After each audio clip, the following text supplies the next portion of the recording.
अब एक किसी ने प्रश्न किया कृष्ण के पुजारी था कि आपका इष्ट देव कौन है? स्वरूप तन्यों का राधे, और फिर ने हो गया श्री कृष्ण जी मेरा इष्ट है। अरे राजदेव होया कृष्ण जी तेरा इष्ट होया, कमाल की बात कर रहे हैं, बिना अकल की बात। अब राधे श्री कृष्ण जी की वो थी प्रेमिका, और कोई मित्र उससे पहले उसकी प्रेमिका का नाम लेता जूत तोड़े न बाजेगा उनका, यारी तोड़े टूट लेगी उनकी। यानी वो कृष्ण जी की पूजा कर राजदेव श्रद्धा कर रहे। अरे थरा गजब हो, ये था सिर पैर है कोई? तो वो भी नहीं कह था, धर्मदास भी जो परमात्मा ने उसको यही सुनाया था, समझाया था, तो उसका सारी बात जचगी के सत्य है। अब उसने सुबह वो क्रिया ना हुई उस भगत जी पे जो प्रतिदिन क्रिया करता, और नो सोचा ही भगवान वो एक बार फिर आवे। अंदर से सारी रात नो तड़पता रहा, एक बार वो भगवान है परमात्मा वो कौन था नू तो मैं नहीं जान सकता, एक बार फिर आ जा। मैं कति कोई विवाद नहीं करूं, विनम्रता से सारी बातें पूछूंगा। ऐसे सारी रात करवट बदल कर काट दी। सुबह को नहीं पूजा हुई ना उस जोड़ में नहाने दिल करा तालाब में मथुराले में। रोटी बनाने लग गया बखते उठ के, वक्त से खाना बनाने लग गया लकड़ बाल के।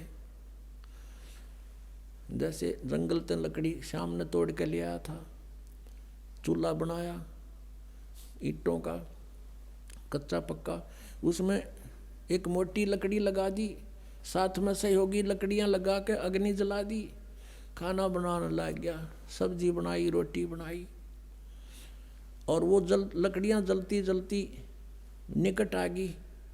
मोटी लकड़ी लंबी थी 2-3 फुट की, वो जलती जलती निकट आ गया। एंड उसका सामने आ गया धर्मदास जी को आखिरी सिरा दिखाई देने लग गया उस मोटी लकड़ी का। वो बीच में थोथी थी, ओलो थी उसमें, जैसे लकड़ियों में सुराख सा होता है, और थोड़ी थोड़ी सी गिल्ली थी।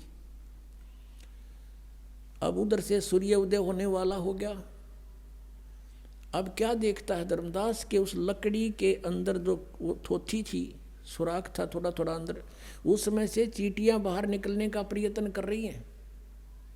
उनके मुख में अंडे हैं और बाहर निकलने की चेष्टा करती हैं। तो उस लकड़ी के एंड में अंत में एक तरल सा पदार्थ उबल रहा है, जल लकड़ी गर्म होने से उबल रहा है बाहर के हिस्से पर। आगे जाती हैं तो अग्नि जल रही है उस लकड़ी में, वो बाहर भाग रही हैं तो वहां उसके ऊपर गिर के उस तरल पर चटक मटक हो रही है, जल रही है। अब धर्मदास जी के हाथ पैर फूल गए। उसने तुरंत उस लकड़ी को बुझा दिया, पानी डाल दिया, सारी अग्नि बुझा दी। जितनी भोजन बन गया था बनाया, बाकी नहीं बनाया।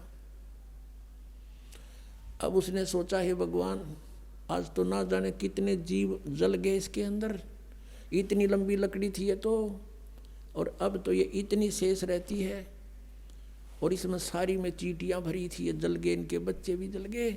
इस पाप के भोजन को आज मैं नहीं खाऊंगा, इसको किसी साधु संत को खिला दूंगा, मैं आज निराहार रहूंगा।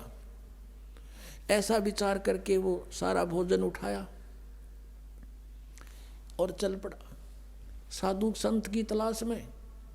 हम साधु संत किसको मानते हैं? जिसने या तो बड़ी बड़ी दाढ़ी रखा रखी हो, ऊपर जटा बढ़ा रखी हो, कति एक बस लंगोट बांध रहा हो और बैठा हो नगन, या कति लाल कपड़े हो, गेरुआ कपड़े हो, या मूंड मुंडा रखा हो, कोई माला पैर रखी हो, ऐसे को हम संत मानते थे।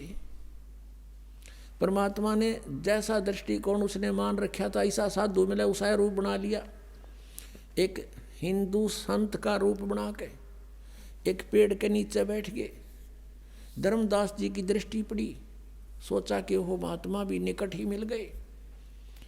जाके वो सारी थाली नो की नो सारी सामान था जितना भी भोजन रख दिया कि महात्मा जी भोजन पालो, भूख लगी होगी। कहाँ धर्मदास, भूख लगी भाई, कल से आहार नहीं किया मैंने।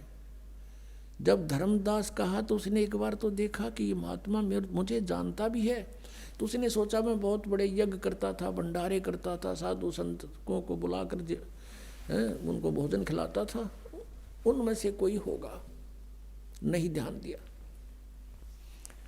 परमात्मा एक लोटा जल का साथ लिए हुए थे, उसमें से जल उठाया और ऐसे छींटे मार के एक मंत्र बुदबुदाया पूरे भोजन पर।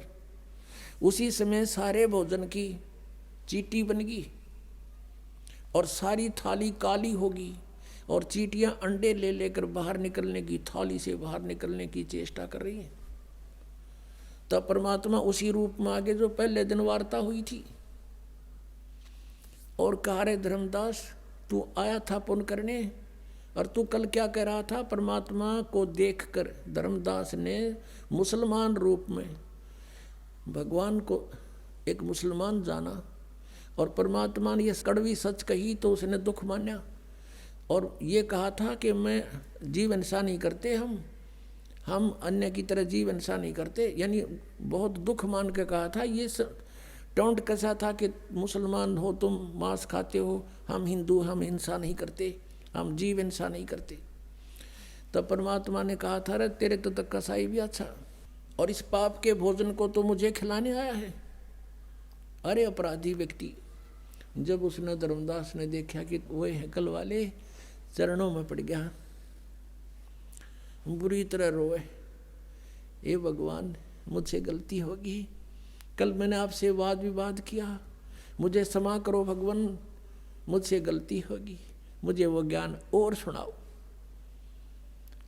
अब परमात्मा तो चाहते यो सीधा हो, किसी प्रकार इसकी आप बीमारी निकला, जो गंध भर रखा है इसने अंदर, तो बैठ गए वहीं पर, अब सुन ले ज्ञान आगे का।